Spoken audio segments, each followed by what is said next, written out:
Hello and welcome to Lunchtime News here on NTV Sports. You're here with me, Natasha Disanaika. Taking a look at your headlines this hour.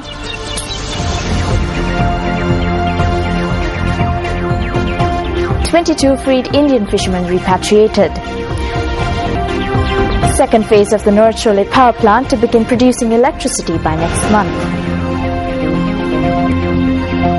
Typhoon Haiyan batters the Philippines.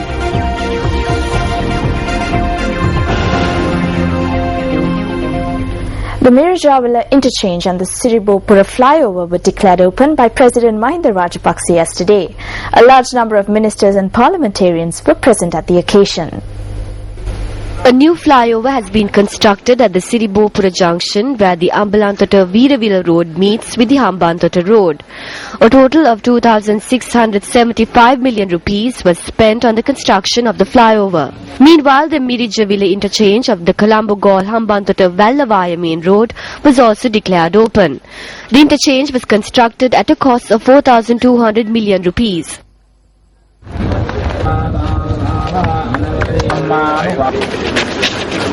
President Mahinda Rajapaksa also declared open the Mirijavila Botanical Gardens yesterday, which is incidentally the first and largest botanical gardens present in the dry zone of the country.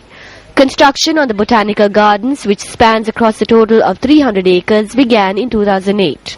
The garden is equipped with 4 summer huts, a restaurant, head office, gift shop, as well as a new sanitary system.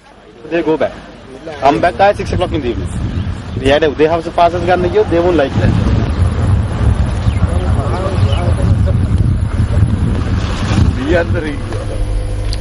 22 Indian fishermen who were freed after being arrested on charges of violating the maritime border of Sri Lanka were handed over to the Indian Coast Guard today.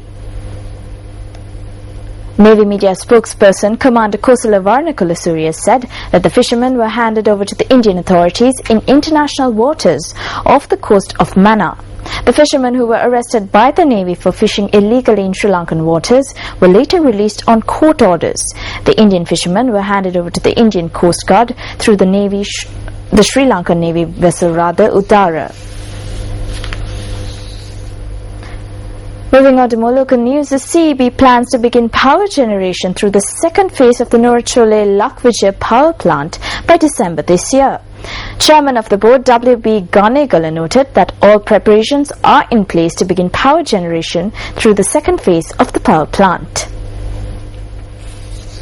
The Lakvijaya power plant was originally created to generate electricity under 3 phases. The first phase of the power plant became operational in 2011. The CEB notes that each generator housed within phase 2 of the power plant would add a total of 300 megawatts of electricity to the national grid.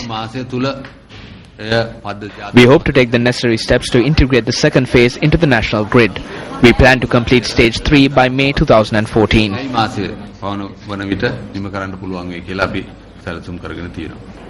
The CEB also plans to improve the coal unloading site at the power plant as well as improving the 220 kilowatt electricity substations in Norachole. The Electricity Board also plans to improve the infrastructure framework assisting the power plant and construct a 220 kilowatt substation in Dummala Surya. The new project plan by the CEB also extends the 220 kilowatt electricity transmission line to Anuradhapura. The Norachole power plant, which began operation in 2011, has so far produced 3,689 million units of electricity. The plants produced 1,038 million units in 2011, 1,404 million units in 2012 and 1,247 million units so far this year. The CEB notes that they were able to save $300 million by generating electricity through the Lakvijaya coal power plant. Meanwhile, the Sri Lanka Foreign Employment Bureau notes that Sri Lankan migrants living in Saudi Arabia illegally are being arrested on a daily basis following the conclusion of the amnesty period announced by Saudi authorities.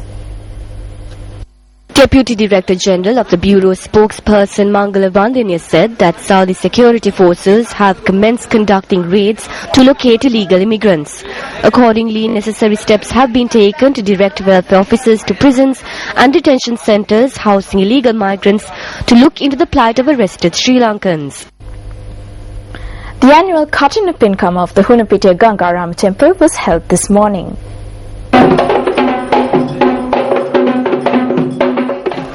The procession to mark the Katina Pinkama commenced its journey from Dudley Sena Naik Mawata in Boralla at 4:15 this morning.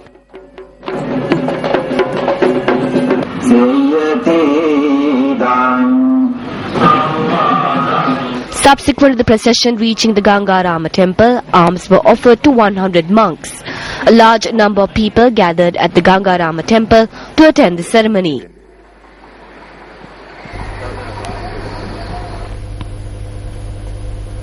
A special event was held yesterday to declare open the newly constructed relic chamber of the Alut Ambalama Sri Suddharama Vihara in Koskama and to place a sacred relic within the chamber. The event was held under the auspices of Venerable Verahara Aryavansanayaka Thero. The event was also graced by a distinguished gathering including Deputy Minister Geethanjana Gunawardena.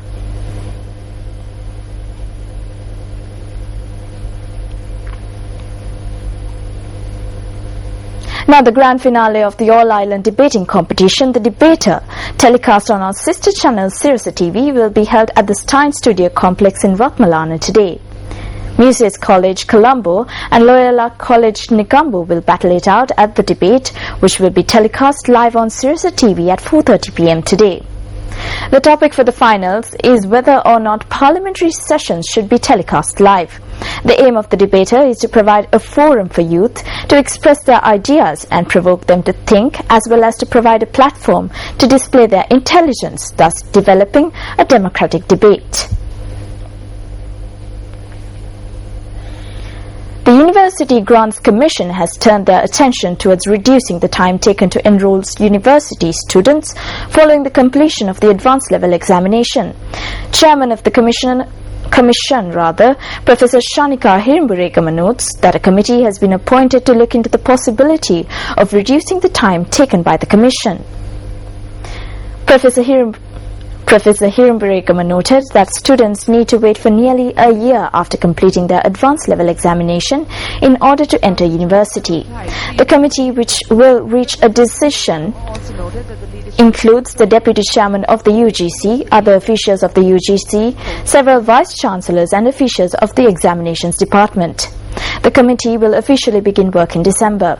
Professor Hirimburekama added that their aim should be to begin enrolling students to universities in 2014, 5 to 6 months after completing advanced level examinations.